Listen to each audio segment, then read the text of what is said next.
来，兄弟们，咱磨叽了啊，直接叮当456了啊！咱刚才说什么呢？就是两架 B1那个战略核轰炸机，现在是美国啊，以最短的途径、最快的速度，直接干到约旦境内了啊！你就是，不过你说这两架 B1能带多少核弹？这就带不了多少啊，没错。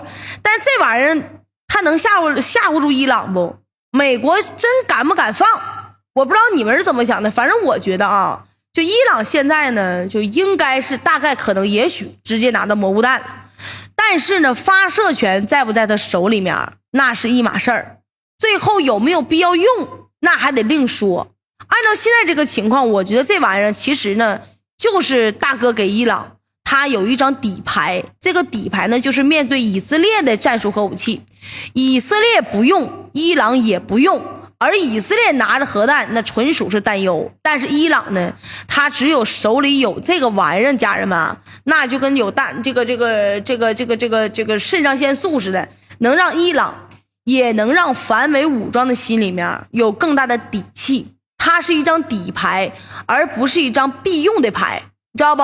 就像有两个王，你被逼无奈你才得出，实在不行的你得分开打。对吧？那说到这儿，老铁就问了，说现在咱就算是啊，就伊朗有这个蘑菇弹了，奥运会也开完了，然后巴以和谈呢，压根儿也没机会了。前两天以色列又对加沙叮当456一顿干，干死100来个人，对不对？说很有可能会在近1周的时间发动对这个以色列的袭击。我估摸呢，这个算计也差不多。很多人对伊朗的行动他摸不清楚，而且绝大部分信息啊，家人们都是通过外国的媒体，尤其是谁呢？尤其是美国媒体报道内容来分析的。但是呢，咱就说啊，咱说句实话，那美国媒体是经常放假消息，一会儿说伊朗准备什么这个放弃报复啊，来换取巴以和谈，一会儿又说什么哈梅我那一个投降了，一会儿又说72小时，一会儿又说48小时，一会儿又说24个小时。有人问说今天能打吗？老铁们，这个东西啊，如果我要说能说准今天能打，我就不坐这儿了。但是咱就看呢，美国媒体释放这些烟雾弹，那不要太多什么意思，对不对？在上一次伊朗打击以色列本土之前，家人们，美国媒体几乎做过一模一样的报道，差不多就是改个时间就可以重新发一遍。然后很多人看完这个报道之后呢，对伊朗的表现就失望嘛，就好多人就说啊，太失望啦，怎么着，觉得伊朗一惊一乍的。但实际上啊，都是美国媒体在背后推波助澜。如果你要是真看地区局势，比如这一次伊朗这个动向，你要想搞明白伊朗到底要干啥，我觉得可以从正反2个方向去观察。第一个方向就是大家可以去观察美军的动向，你别管美国媒体说啥，你也别管以色列放什么狠话，他们都不用对自己说的话负责任的，这帮人没有底线。但是兄弟们，有一个事儿是真的，就是美军的动向是要为最后的结果负责任的，对不对？而他们的动向呢，往往是来自于一手的情报。而这一次，家人们，美军有什么动作？美军有什么反应呢？大量向中东地区紧急增兵，并且不断向伊朗喊话啊，说以色列也在做战争准备，甚至这2天啊，内塔尼亚胡都已经住地堡里头去了。对不对？从这些动向，老铁们，你完全可以看得出来，他们不像美国媒体说的那样，不拿伊朗的警告当一回事，恰恰相反呢，那4个字概括叫严阵以待呀，对吧？所以还是这句话，你不要听他们说啥，你得看他们干啥。他做的实际准备工作就是心里真实的反应。如果他们认为伊朗够怂啊，大可不必做这些准备工作了。那么第二个呢，咱们就得看另外一个主人公，就是伊朗。伊朗官方的实际行动是什么？对不对？这2天啊，东方大国跟伊朗他俩通了个电话，这事儿家人们都知道了，对吧？有一个细节可能有很多人没注意到，这次通话，老铁们不是伊朗要求的，而是我们应邀进行的。通话内容咱不细说了，总之啊，在运动会即将结束之际，伊朗跟我们进行了一个通话，是什么意思？实际上内涵已经非常明显了，你可以理解为这就是在行动之前进行一个最后的，是吧？看看大家怎么想，看看这个世界上还能站得住脚的啊，是大国的人他怎么想的。所以说对于伊朗的反击，我从一开始就说了，家人们啊，我从一开始就说了，茅台一架是6瓶啊，原箱买好像是不能是这个价了吧，我不知道啊，你可以问问，然后让那个天宇他们助理去问一问啊，这个是应该是单瓶的价格。从一开始我就说了，肯定会进行啊，毋庸置疑。主要原因呢，也就是2方面。首先呢，最重要的是趋势正在发生逆转啊，随着金融战结束，霸权呢，包括反霸权这个斗争形势正在逆转。在金融战期间啊，国际的反霸阵线总体上呢，还是以被动应对为主的。啊，我们都说了，你可以说美国坏，你不可以说美国菜。随着金融战面临结束，反霸阵线将会更多的开始主动出击。咱们就拿这一点来说啊，它并不取决于伊朗内部政治派别选出什么样的新总统，做出什么样的政策选择啊。简单概括就4个字儿，这是什么呀？那叫大势所趋啊，对吧？那么这个是在哪儿呢？可以这么说，趋势的源头就在咱们这边啊。我过去经常讲一句话，在中东经略一定要吸取苏联的教训。苏联最大的教训是什么呢？就是支持不彻底，就是彻底不支持，对吧？伊朗跟也门连高超音速都有了，这个决心，这个力度，应该说那是不容置疑的。在这种决心和力度之下，我也可以这么说一句话啊，这不是伊朗自己说能怂就怂的了，根本就不是他说了算的事儿了。对于伊朗必定会反击，除了趋势上由这个大背景所决定进行之外，兄弟们还有一个原因是以色列现在要破坏努力。巴勒斯坦各个派别，家人们你们都知道，刚刚通过一个北京宣言的不长时间，随后就发生了哈马斯最高领导人被干这个事儿。这有一点啊，像是在跟一个大哥在叫板。上周我们也通电话了，跟谁通的呢？跟埃及通了个电话。对这件事情表态是这样的啊，就这种暗杀行径违反联合国宪章的基本原则，侵犯了伊朗的主权尊严，严重破坏了各方促和的努力，使加沙停火更加遥遥无期。我们对此坚决反对，予以强烈谴责。这里说严重破坏各方促和努力，首当其冲的我们努力了呀，对吧？所以你说该不该揍，那肯定得该揍，是不是啊？只是跟很多人想的不一样的是什么呢，家人们？伊朗除了要进行反击之外，他还得考虑一件事儿，就是后面以色列是不是得再次干他们，再次反击。那么伊朗要做好什么呢？昨天我也讲了，相应的出击，包括防空准备，再包括军事部署。对于伊朗来讲，家人们啊，如果可以通过代理人对以色列进行打击，那是最好的。如果自己被迫下场啊，更多要考虑的是什么呢？如何避免陷入对方预设的战场和战争形势，而要形成你打你的我打我的这个局面啊，用最有利于自己的方式进行反击，包括对抗。所以伊朗首选的目标啊，首选的直接打击对象其实一直是谁呢？你们可以看得出来，一直是美军基地。从上一次到这一次，先出事的都是美军基地，对不对，家人们？都是美军基地啊。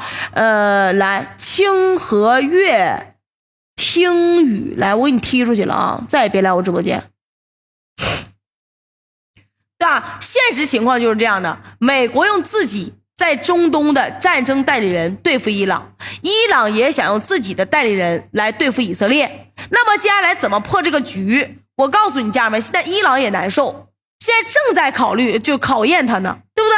然后说完这个，我们再说回俄乌的事儿。老铁们，我都说了，俄乌跟巴以，我们要综合着看，对不对？有人说那个有人鼓掌了啊，有人说哈哈哈，就得踢他。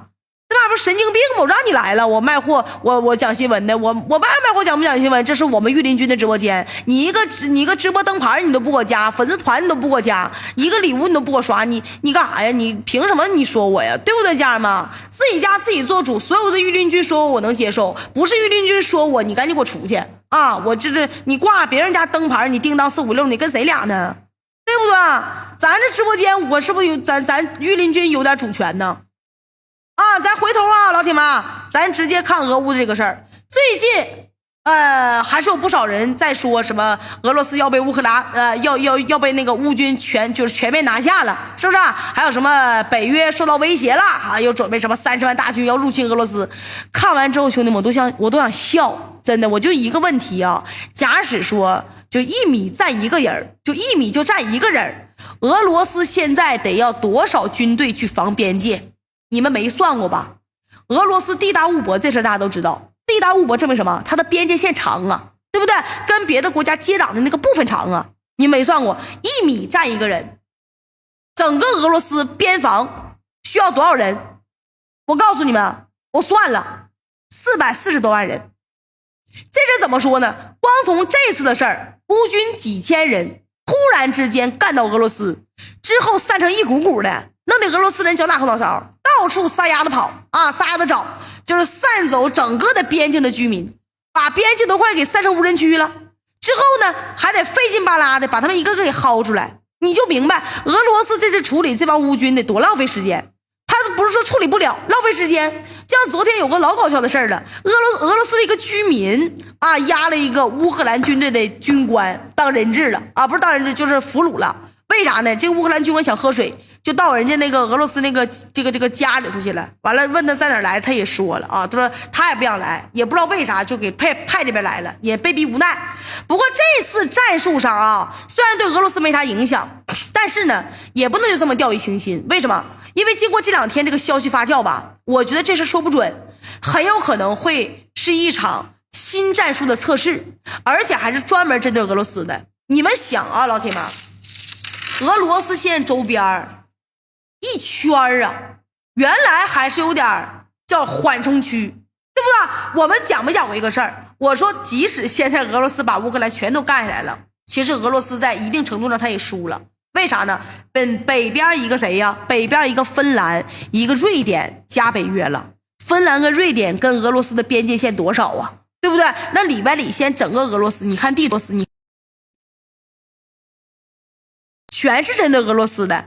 要是将来真有个冲突，对方时不时的就给你来这么玩这么一手，那对俄罗斯来说就得动用10倍，动用5倍的兵力，劳师动众啊，对吧？所费的军费那必然是一个天量。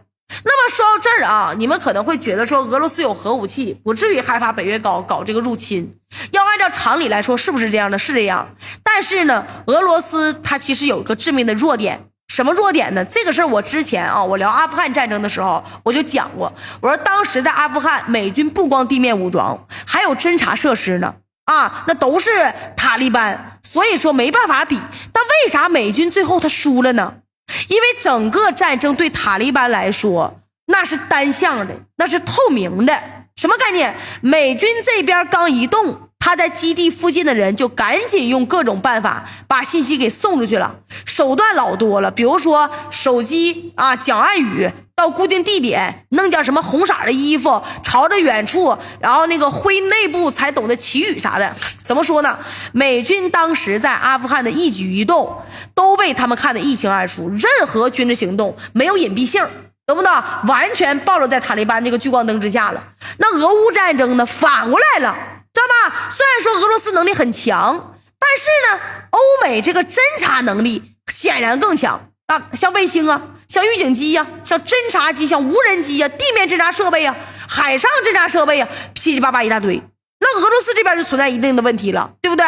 战场迷雾存在一定战场。什么叫战场迷雾呢？俄罗斯那边他就不见得战场对他来说有点单向透明。俄乌战争打2年多了，不知道大家有没有发现一个怪事儿啊？就是俄罗斯人之前最擅长的打法是啥？俄罗斯人最开始的时候最擅长的打法就是隐蔽行军，是不是啊？然后呢，穿插深入，通过搞这个前行攻势啊，来包围敌军，打大规模的歼灭战，对不对？结果效果相当之不好，因为搞前势攻势，你就像什么呢？广撒网，你撒网捕鱼，但军事行动是这样的，你网可以张开，但是你网里的缝太多了，结果2年前俄乌战事刚开打之后啊，之前没想到的事直接都发生了。刚张开网，乌军迅速就从网的缝隙给钻出去了啊，就像开了个天眼似的。连俄罗斯最擅长的啊，突然空降对方核心，来个中心开花都没搞成功啊。第一波干了几个营，刚成功迫降到基辅机场，是不是乌军一个旅直接来了，弄得第二波根本没法空降。到最后怎么整呢？弄得俄罗斯人只能重振这个国防工业啊，然后结硬战、打呆仗，靠打消耗战，和西方拼啥呢？拼的是工业，知道吧？一点一点的就往前攻。因为就是欧美它去工业化实在太严重了，所以才能俄罗斯节节胜利，俄罗斯才能靠着强大的工业体系，包括苏联的遗产打到现在，再包括有外部的小弟叮当456给他送炮送弹，打到现在他没事儿。但是呢，确实是啊，打到现在2年多将近3年了，时不时的还得让人给抓漏洞。就比如说黑海舰队，老铁们，黑海舰队现在都让人给打成筛子了。最开始干的是莫斯科号嘛，对吧？他可是巡洋舰的，家人们是都巡洋舰，结果被人抓住漏洞了，几发老式反舰导弹啊，让什么玩意儿那是和那个乌军都垃圾成什么样？那个岸基那个巡航导弹给干了啊，直接击沉了。之后就是各种无人艇啊，那更是一见漏洞就往俄罗斯那边钻，击沉击伤了多少舰艇，包括核潜艇啊，对吧？于是呢，就这个事儿吧，显得有点诡异了。你看啊，阿富汗塔利班的武器那么落后，都能做到让美军陷入到战争迷雾，而自己单向透明。但是俄罗斯怎么连塔利班都不如，就做不到呢？原因很简单，家人们，你知道为什么？有没有人能猜得出来？就是俄罗斯不管是单兵作战的能力，他的武器，对吧？他的战术、财力，包括工业，比阿富汗强的不是一星半点。为啥阿富汗能做到单向透明，俄罗斯做不到？有人说有内奸，内奸多了。家人们，那阿富汗渗透的不比俄罗斯那个啥呀？对吧？不比俄罗斯成筛的呀？我告诉你们，因为啥？就是一个不是后方不行，兄弟们啊，不是后方不行。我告诉你们，整个的原因非常好理解。阿富汗这个国家，家人们，虽然要么是大山，要么是沙漠，没啥好地方，但是兄弟们，人家人口多呀，不到65万平方公里，有4000多万人，大部分人都集中在几个小点上啊，美军一举一动全在当地人的眼睛里面。怎么说呢？人多到一定程度，再现代化的东西都没用，都扯淡。当年美国人被咱们渔民逼的，说过一句话吗？生纳无同啊，就是全给你捞走无用。真的啊，如果俄罗斯的人口密度跟咱家沿海地区的人口密度一样大，也有那么多渔民在黑海上捞鱼，我告诉你，就乌克兰的无人艇，它再隐蔽，总有眼睛尖的看见，生存概率几乎为0，玩2次就不玩了，知道吧？但是俄罗斯人，兄弟们，看他们昨天怎么撤老百姓，你就明白了。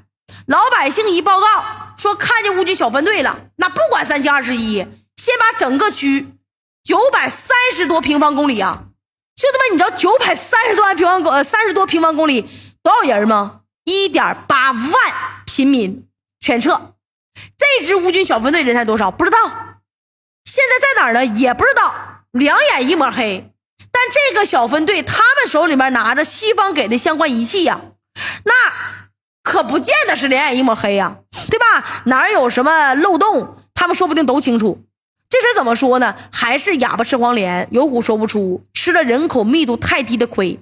在战争当中啊，老铁们，我告诉你，兵民是胜利之本，到今天为止是一样的，知道吗？讲到这儿啊，咱们就可以来个总结，同时也算回答不少人一直在后台让我回答的问题。假使说2024年美国大选这个事儿很重要，大家都知道，对不对？那川普赢了，他上台了，对俄罗斯来说会有什么影响？是不是你们都在想这个事儿？答案是啊，虽然中间可能会各种表演，但是不会对俄罗斯产生任何影响。因为什么呢？边界线太长了。俄罗斯人最头疼的这件事儿，川普能帮他解决吗？答案是不可能。他既不可能放弃乌克兰，让乌克兰保持中立，也不可能让加入到北约的芬兰自己再退出去，对不对？所以还是那4400多公里呀，安全环境没改变，对吧？更何况美国总统一届只能干4年，就算特朗普再干4年不搞俄罗斯，之后会怎么样啊？家人们，俄罗斯的处境只会更差。乌克兰军事工业会趁着这4年疯狂搞重建，他的军队也会趁着这4年弄到更多装备，周围各国也会趁着这4年抓紧武装好自己，反而不如像现在这样，就是紧抓住欧美去工业化严重、军工生产能力不足这个特点，就硬耗死你，打消耗战，拖到大家硬耗综合实力这个状态，就让你没有喘息机会。那同样也是一样的啊。川普上台4年，就算对俄罗斯客气，俄罗斯地广人稀这个特点他能改变吗？能在4年之内咋的？就凭着人多消除战场迷雾吗？对吧？答案是也不能啊。那怎么办？虽然说会时常被人家发现漏洞、发现空虚之处，被渗透进去，弄得挺丢脸的，但是他只是丢脸，懂我的概念吗？你但凡你现在松手了，那对方喘息4年了，你就不是丢脸了，你是丢人了，懂吧？本来俄罗斯国内或许还有人存在这种幻想，但是乌克兰人这次对库尔斯克突然间这么一个袭击啊，应该会让他们一点幻想都不存在了。毕竟和幻想相比，活着才是第一位。同意我这个观点，口播同意。到这儿我们就能看得出来了，美国人现在啊，其实非常想从乌克兰脱身啊，但是不管谁上台，他没法脱身，因为俄罗斯想要的东西没人能给得了，知道吗？俄罗斯为什么要干乌克兰，家人们？就因为战略缓冲地带呀。乌克兰如果不加北约，他不可能干乌克兰的。对吧？就包括现在老铁们，即使乌克兰这边干完仗了，芬兰、瑞典呢？那4400公里的海岸线，4400公里的边境线，谁来保障呢？所以说，家人们，现在俄罗斯要的没人能给得了，要不然他的盟国体系就会崩溃。一旦俄罗斯妥协了，一旦俄罗斯就是他现在就包括整个的北约，但打得一拳开，免得百拳来。俄罗斯跟美国的状态是一样的，美国是不敢撒手霸权，俄罗斯是不敢撒手周边。但凡俄罗斯想要的东西拿不到，那是关乎他的生死存亡的。所以为什么普大帝说了啊，说我们俄罗斯不可能输，也不会输，也输不起啊，他必须拿下。俄乌战争走到这一步啊，根本就成了一个死结了。所以说呢，战争注定将进入到第3年，肯定是不死不休的。没办法，谁让美国人当年贪心呢？啊，要搞什么北约东扩呀？啊，以为给俄罗斯这个下套，结果把自己套住了啊。至于泽连斯基让乌克兰去当炮灰，家嘛，甚至有可能把美国和北约全部给拖下水。他的真实目的到底是什么？司机到底怎么想的？那就相当有意思了。但是问题提到这儿了啊，就很明显嘛，就我们肯定有说法，因为我们不应该问司机到底想干啥，我们问的是美国到底想干啥。俄乌冲突开始之后，司机已经没有话语权了，他就是个棋子儿，没有西方的扶持，乌克兰早就没有了，这一点大家认可，对吧？乌克兰的所有想象，所有像样一点的行动吧，你说背后没有美国佬的参与，那是根本不可能的。你别说什么攻入俄罗斯本土这种事儿。那么家人们，咱问题来了啊，用上万名的乌军精锐的士兵，他们的生命当代价，你要说这5万多人、4万多人都是北约，那也不可能吧，对吧？北约充其量他是个督战队，对不对？现在老铁们，你说进到俄罗斯，咱不管是22000人还是43000人，那基本上都是乌军最后的精锐士兵的部队了，最后那么一点点的人了。他到底想干啥？是占领俄罗斯本土，为乌克兰扩大地盘吗？别开玩笑了，老铁们，就这点人，你敢进俄罗斯本土，我告诉你家人们，他就是地广人稀，连俄罗斯牙缝都不够塞的。那被解决被干死只是时间问题。他是为了吸引分散俄军正面的兵力，给乌克兰正面战场减压吗？咱说过了啊，有这方面的考虑，但是完全因为这个吗？更扯淡，牺牲掉上万名精锐，给乌克兰正面战场减压，这脑子是进屎了吗？这是啊，对吧？那你说美国佬到底想干什么？其实太简单了，美国佬现在想要的是乌军攻入俄军本土这个结果，一旦攻入了，美国佬的目的就已经达到了啊。至于攻入这些士兵的性命无所谓，死了就死了，反正是乌克兰人也不是美国人。老铁们，我再问你，为什么美国佬有人说给中东减压，一部分原因，一部分，我再问啊，为什么美国佬不惜乌克兰上万名精锐的代价，非要干到俄罗斯本土呢？因为美国佬着急了。目前两条战线，一个俄乌，一个中东，对吧？俄乌当时乌克兰没有干到俄罗斯境内的时候，那里外里那是僵持状态，打不动了，双方都不打了啊。再包括是俄罗斯就是消耗乌克兰了，说白了就是消耗战，因为俄罗斯打的也挺艰难的，对不对？很难打败美西方扶持的乌克兰，扶持源源不断，对吧？就是你就带死不拉活的，你耗着。乌克兰呢，压根就没想过打败俄罗斯这回事儿。实际上，家人们啊，俄乌冲突爆发之后，美国佬已经达成了收割欧盟、分裂欧洲的目的。目前在欧洲的战略早就变成了利用乌克兰给俄罗斯持续放血，只是放到现在就发现俄罗斯嘛血挺多啊，再加之有大补丸啊，肯定就放不完。老铁们，还有一点，你知道为什么要这么干吗？我灵机一动啊，我刚刚分析出来的，你看我说有没有道理？刚才咱说了一句话，俄罗斯旁边这么多北约国家呢，北约国家现在狼娃一嘎子要下手，对不对？都想下手，都是俄罗斯为最大的敌人，对吗，家人们？那么老铁们，我问你，北约怎么下场？他是不是得有目标啊？得有途径啊，让乌克兰就趁着这个窟窿，你干到俄罗斯，给所有北约这些小国家，可能是第二个、第三个、第四个波罗的海三国呀，波兰呢，包括什么芬兰、瑞典呢，哎，他们提供了一条路子，你就可以这么干，你就干他。虽然你们下场了，你干不坏俄罗斯，对，你干不死俄罗斯，你弄他呀，你恶心他呀，你膈应他呀。但凡如果所有的北约国家都下场这么干呢，你想想呢？家人们，对不对？当然啊，我相信北约国家没几个可敢，没几个敢的。我们要知道，一个人血气方刚的时候，状态就是稳定的，对吧？就是状态稳定。美国佬在俄乌冲突这个战场，他这个当中他就吃亏啊，吃亏吃的就大。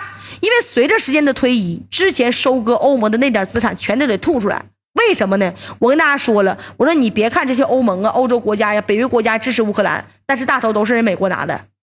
是不是？所以你跟俄罗斯玩消耗战，俄罗斯好死不死的稳如泰山，那最终他不是两败俱伤，是你美国佬搞半天，你图一个啥呀？美国人是生意人，做生意讲的投入产出比，我投入100块钱，我赚101，我也是赚。那我们投入100块钱，不99回来了，我赔1块。美国人说我出门不捡我就是丢啊，对吧？我不但没捡，我丢1块，多气人呢，对吧？俄罗斯血气还很足，还很刚，但是美国佬这边不行了，因为俄罗斯只需要面对乌克兰，美国说我们全世界700多个军事基地，这边我爹又不省心，对不对？我爹又给我整半路杀出程咬金，完了这边呢，那东大你刺激我呀，难受啊。他这边牵扯着我就是俄乌我也不敢下场，中东我也不敢下场，怎么整？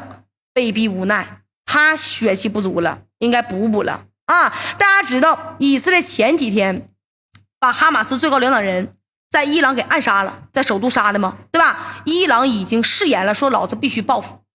到底什么时候报复，人压根没说，真的。而且之前是俄罗斯帮忙，但是俄罗斯经历呢，现在多多少少的啊，直接被乌克兰给牵扯过去了。你别说能不能打败俄罗斯，肯定打不败啊！你说对俄罗斯对乌克兰这个战场有什么就是什么决定性的作用吗？没有。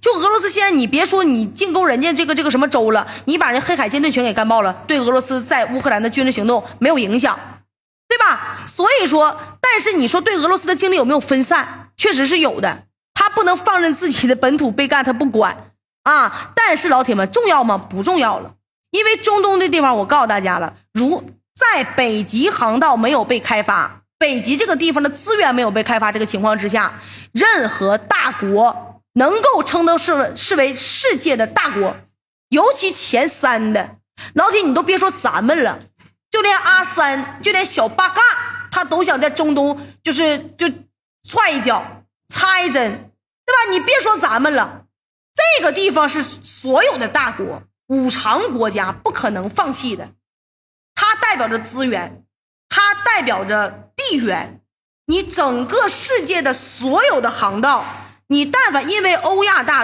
非大陆是整个全世界人口90%还80%就在这个地方，你不管你是贸易还是你工业还是你生产，对吧？它都要有航线的，这个地方的航线包括资源，对吧？你没有说太阳能是占领全世界之前，那石油它就是资源，对吧？天然气就是资源。所以说现在伊朗不仅有一个大哥，伊朗现在有老多大哥了，那大哥都是谁的不用我说了，对吧？这是美国老着急的根源所在。一看伊朗，妈呀，大哥多呀，这都拜把子了，都磕头了。所以说家人们，你再看沙伊和解之后，巴勒斯坦内部10几个组织浩浩荡荡五玄玄，上个培训班之后也签个协议，那里外里就什么概念呢？就中东这个地方好像有一个大哥站住脚了，都在斡旋当中啊。所以现在以色列一看没招了，不管是堂兄堂弟谁呀？伊朗抵抗之狐，包括他的亲兄弟啊，像什么沙特啊、阿联酋啊、卡塔尔啊，对不对？这些国家也已经培训班毕业了。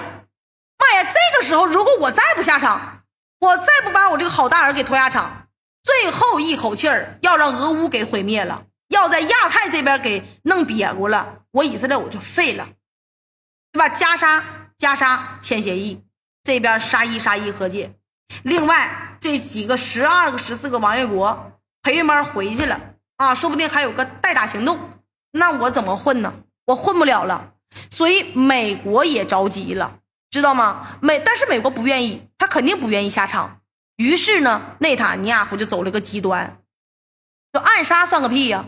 后续美国佬不下场，这家伙指不定能干出来什么事儿呢？就是我说中东这场仗，为什么家人们你们关注，我们也关注？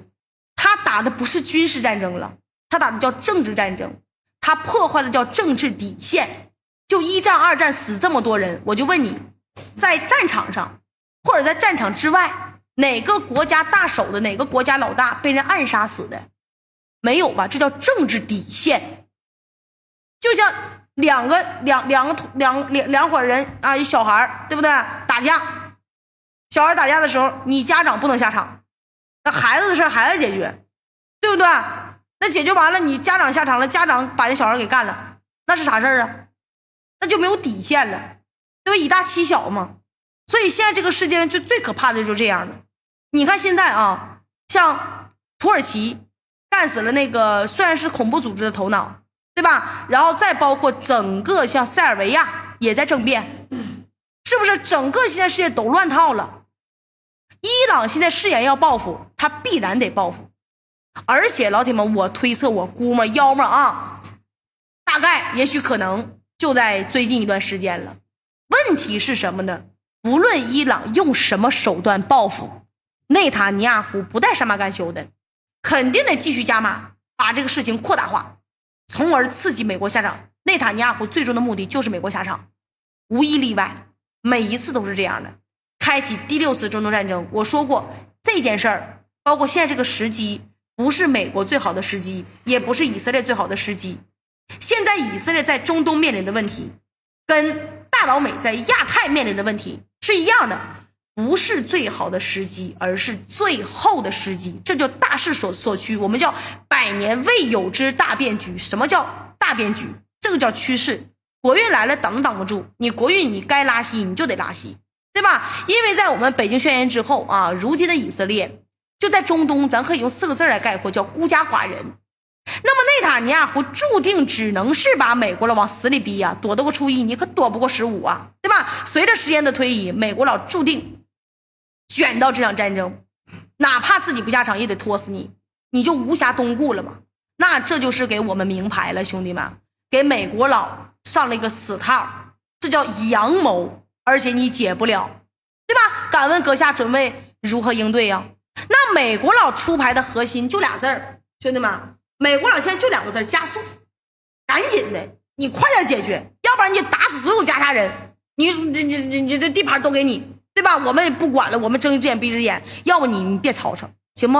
啊，我求你了，你是我亲爹，你消停一会儿，你让我缓一缓，你过2年呢，是不是啊？所以啊，现在加速也好，减速也好，在中东美国没招，因为中东是他爹，乌克兰是他儿子，你爹管不了你就管儿子呀。所以于是乎他选择一个地方，我加速怎么办？中东没办法，那就在欧洲呗。奥运会都结束了，是不是啊？美国想要在军事上打败俄罗斯也不可能，因为俄罗斯也有核武器呀，是不是？最终逼不得已，俄罗斯是一定会用核武器的。假使今天他不是干这个州，他直接干到莫斯科了呢，我就不信俄罗斯不用。因为普大帝也说过一句话，我们不会输，我们也不可能输，我们也输不起，对不对？大不了就同归于尽。但凡有一天家人们，俄罗斯要想不开那一天，全世界都废。人说了，没有俄罗斯要世界干啥呀，对吧？那我都快没了，我要那玩意儿留着有啥用啊？就干呗，对吧？想要通过放血让俄罗斯失血太多，最终像前苏联一样啊自动身亡，其实挺难的，兄弟们。因为什么呢？有加持啊，有外挂啊，对吧？我们说了，打仗大炮一响，黄金万两。你黄金万两叫经济，你军事打的叫工业。工业你可以不行，但是我爹有啊，对吧？苏联给我了，送那么多武器弹药库，我没开放呢。而你说你好死不死，小弟也给力呀，像伊朗了，包括像什么社会我最强80后了，对吧？叮当456就往那个俄罗斯就量大管够，哥你用。那有人说经济呢？经济靠谁？你们都知道，这咱不说了，是吧？反正现在战场在乌东，甚至现在战场都不在俄罗斯境内啊。看完这一段，家人们，老登头现在已经恍然大悟了。那么既然这样，把战场摆在俄罗斯境内会怎么样？这也是个策略，这也是个阳谋，这才是这次乌军攻入到俄罗斯本土最真实的目的和底层逻辑，家人们。其他说啥都没有用，你经不起推销，对吧？很显然，美国佬接下来啊，短期之内，他的重点一定不在中东，他不敢，知道吗？只能在欧洲，只能在俄罗斯。他管住一个俄罗斯，相当于是管住一整个欧洲加上半个中东。乌军攻入俄罗斯本土，一定会给俄罗斯带来一定的冲击力啊！你如果说一点影响没有，那是不可能的。大家也终于意识到了啊。原来可以这么玩啊！俄罗斯人也可以预测到哦，战争离我这么近。家人们，你知道现在俄乌战争打了将近3年，莫斯科基本上是不受影响的。我很多朋友在俄罗斯啊，就莫斯科还是要玩，要吃，要穿，要跳舞，要喝酒，就是一样的。但是这一次老铁们，他一定会受影响，老百姓心里会有一个担忧。对吧？逐步搞乱俄罗斯人的心态，就要想瓦解敌人，从内部瓦解是更好的啊。同时，老铁们，我告诉你，一定是美国佬下一步的主要计划，就是直接远程打击俄罗斯本土和恐怖袭击这些手段，未来一定会成为常态。他也给北约下场俄罗斯一个选择。我也不说，我坚决反对你们啊！你别吵吵，你别打俄罗斯本土。但乌克兰都干了呀！美国说了你别打，乌克兰说我就打，美国能怎么办？北约国家要不要学习？对不对？总而言而总之，会让俄罗斯民众产生厌战的心理。那你们想想，这种舆论多了，这种心理多了，俄罗斯本来地广人稀就管不过来，对吧？这边还面临着这个俄乌，这边还面临着中东，万一有这个势力呢？有颜色革命呢？有政变呢？这一定是美国佬阳的不行来阴的，阴损狡诈坏致富，他最主要的方向和目标。只是美国佬这回啊，他只能活在梦里了。因为什么呢？因为今天的俄罗斯，他他是活在二战当中。今天俄罗斯跟苏联本质是不同的，今天俄罗斯背后有人儿，你知道吧？战火烧到俄罗斯本土，他只能是加强俄罗斯人民团结一心，捍卫国家主权，明着跟你美国佬硬刚到底这个决心。我插一嘴，别忘了俄罗斯现在一队的军舰到哪儿了？那叫哪儿来着？啊，叫委内瑞拉，又到委内瑞拉了，也干到你美国后院了。前2天我如果没记错的话，俄罗斯2架战斗机，东方大国2架战斗机直接跨过白令海峡，干到哪儿了？阿拉斯加了吧？告诉你什么事儿？我们有远洋投送兵力、远洋投送物资的能力。你再别忘了，就今天我说了，焦作舰052D 大驱干到北约周边，绕了一圈去巡航，这个基本上是没有人能做到的。有人说俄罗斯垃圾，俄罗斯黑海舰队垃圾，但是人有人啊，有朋友啊，对不对？所以你看啊，对于美国佬而言，其实现在已经没有别的手段了。前有内塔尼亚胡，后有谁啊？后有东方社会龙哥，你说怎么办？黔驴技穷，只能刺激一下俄罗斯，那就没招，你就想点招。所以大家看见啊，就是这场大变局，目前大家都在加棒，大家都在加码，疯狂加码，包括中东的沙特、卡塔尔什么阿联酋啊，什么伊朗、土耳其、埃及啊、约旦、利比亚，再包括也门，对吧？再包括索马里，兄弟们，肯尼亚，还有哪儿？还有那个尼日尔，非洲的，是不是啊？还有马里，还有一个地方叫啥来着？我忘记了啊，有一个贼难记的名。基本上我们所有想不起来的小国家都蠢蠢欲动了，这就什么概念？大家都着急了，大家都想分一杯羹。分一杯羹这个事儿就是要站队，你站好队了，以后的经济发展路途当中有你一口饭吃。就像老铁们，咱再讲回咱们国家旁边的事情，越南的大哥苏林上任了，第一件事儿干到东方大国了。昨天记不记得我讲一个事儿？我们有一条那个江叫啥来着？那叫什么三角来着？那条河叫啥来着？突然间忘了。就是沿着那条河啊，直接一路南下，然后呢干到越南，直接就是一个南海的出海口，知道吧？记不记得昨天我讲了？然后越南就死活对湄公河，沿着湄公河一路南下，直接干到越南。其实就差那么一咩咩的地方。越南说我不干，前年一直不干，后来说我不带你了呗，直接越南旁边有个柬埔寨修了这么一条，你没河我自己挖一条河，以后你越南想收柬埔寨的过路费你都收不着，包括你的铁路，你们不用我吗？来阿三建去吧，阿三自己建了5年的高铁啊，铁路建7公里，你咋寻思的呢？所以说他一定着急，你知道不？尤其是在百年未有之大变局，他看见了，就是这个世界你得让人看见你的实力，你没有实力你啥也不是。就是你就像我们刚才说了，首先你得有实力，你再讲仁义你才可以。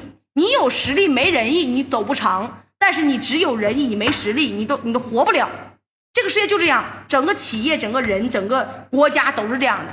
所以现在美国佬就看完之后他就着急了，你知道吧？就是看完东大就是叫世界破破烂烂，兔子缝缝补补嘛，他着急了，他下来巴不得就直接把俄罗斯给撕了给拆了。所以肮脏龌龊的手段他都开始用了，他离这个什么道德灯塔那简直就是你越来越远，直接就我就恨不得说美国赶紧崩溃吧。他崩溃之后整个世界就和平了，兄弟们，对吧？所以你放眼全世界，我告诉你家人们，现在能为了说我们要吃得好穿得好，大姐们说苏啊马甲啥时候上车，那边说了苏能不能给我上个帐篷，我没地方睡觉。